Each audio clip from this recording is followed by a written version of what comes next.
Leitura de livros com Simone. Como calar o acusador. Olá, pessoal! Vamos começar o capítulo 3, tá bom? Vencendo Satanás, quando ele acusa outros perante mim. Agora vamos estudar como vencer o acusador quando ele acusa os irmãos cristãos perante nós. Note o teor do que diz a Bíblia, em Apocalipse, capítulo 12, versículo 10 e 11. Então ouvi grande voz do céu, proclamando: agora veio a salvação, o poder, o reino do nosso Deus e a autoridade do seu Cristo, pois foi expulso o acusador de nossos irmãos, o mesmo que os acusa de dia e de noite, diante do nosso Deus. Eles, pois, o venceram por causa do sangue do Cordeiro e por causa da palavra do testemunho que deram, e, mesmo em face da morte, não amaram a própria vida. Muitos cristãos se tornam ineficazes quando Satanás se levanta contra eles no papel do acusador dos irmãos. Nessa função, ele acusa um crente perante o outro.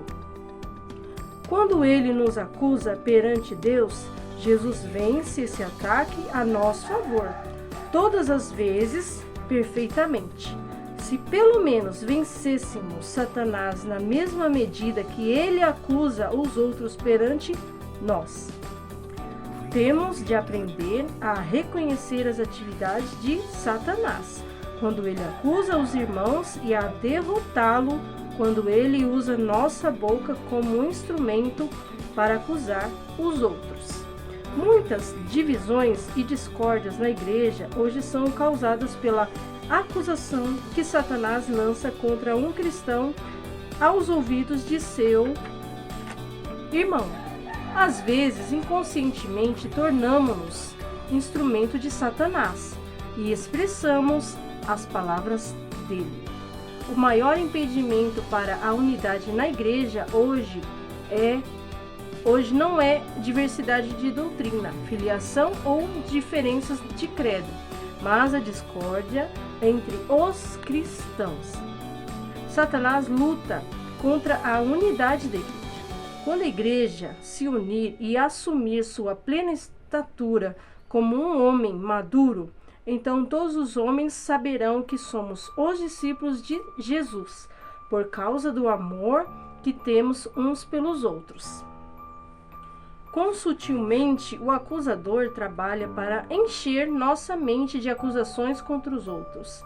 Muitas vezes pensamos que podemos aceitar as sugestões do acusador sobre nossos irmãos como discernimento de Deus e erroneamente chamamos esse processo de dom de discernimento.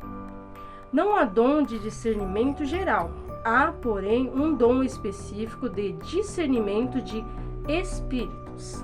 Vamos nos lembrar de que a palavra diabolos, da qual nós obtemos a palavra diabo, significa alguém que acusa o outro em uma sala de tribunal. Outro significado é caluniador. Satanás significa primeiramente adversário, mas em outro sentido também significa acusador.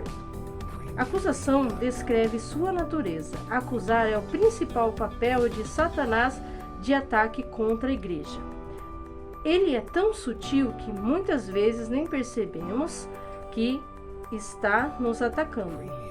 Ora, as obras da carne são conhecidas e são porfias, ciúmes, iras, discórdias, dissensões, facções e etc, Gálatas, capítulo 5, versículo 19 e 20. Dissensão significa divisão ou facção. As obras da carne só podem entrar na igreja através do crente.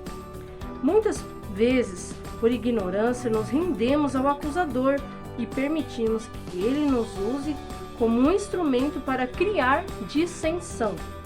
Frequentemente, o espírito de condenação tem invadido o corpo de Cristo. Uma razão para isto é que a voz do acusador muitas vezes vem do próprio púlpito. O povo de Deus tem carregado um pesado jugo de escravidão. O apóstolo Paulo disse em Gálatas capítulo 5, versículo 15: Se vós, porém, vos mordeis e devorais uns aos outros, vede que não sejais mutuamente destruídos. Ainda hoje as pessoas se mordem e se devoram umas às outras no corpo de Cristo, consumindo-o por dentro. Os pregadores são os principais culpados. Em algumas comunidades há, na verdade, pouca comunhão, mas muitas calúnias e agressões. Um irmão se levanta contra o outro ou calunia o nome de um ministro mais popular.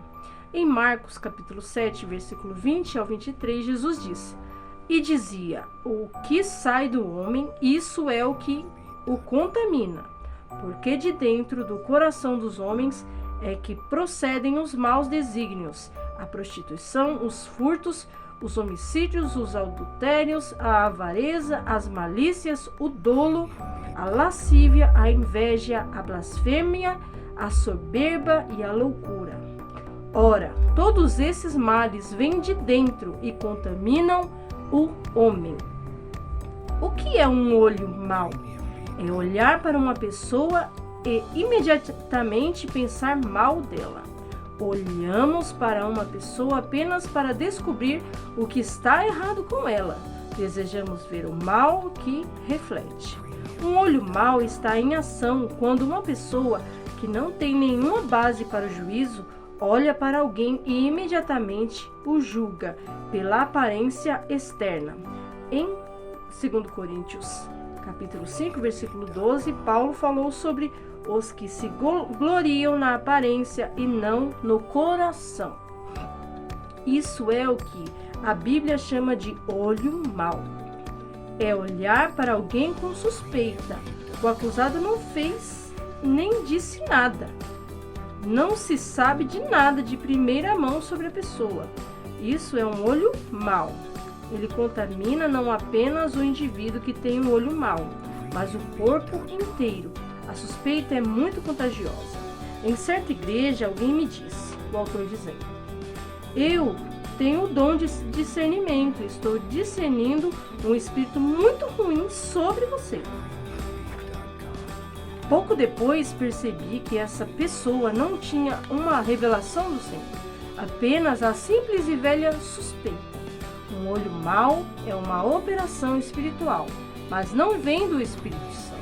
Sua fonte é o acusador dos irmãos. Em Provérbios capítulo 6, versículos 16 ao 18, Salomão disse: 6 coisas o Senhor aborrece, e a 7ª a sua alma abomina. Ele está dizendo que Deus odeia 6 pecados específicos, mas o 7º é diferente. É claro que o Senhor odeia todos os 7 pecados, mas o 7º da lista é uma abominação especial diante de Deus. Nesta lista, ele fala sobre orgulho, homicídio, mentira, maldade, mas a 7ª é a maior diante de Deus. É o que semeia contenda entre irmãos. É difícil acreditar que Deus odeia quem semeia discórdia na igreja, mais do que despreza assassinatos no mundo. Porém, um homem cheio de sabedoria disse que é assim. Bom, então vamos terminar aqui por enquanto, né? E no próximo vídeo eu dou procedimento, né? Nas próximas páginas, tá bom? Que Deus abençoe vocês e até a próxima, tá bom?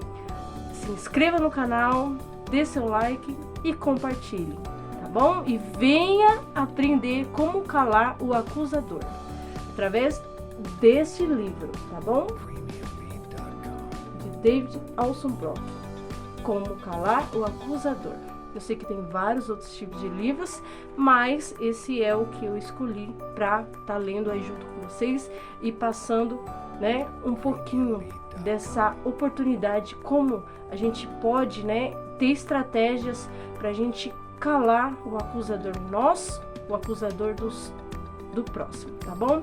Tchau, tchau, até a próxima!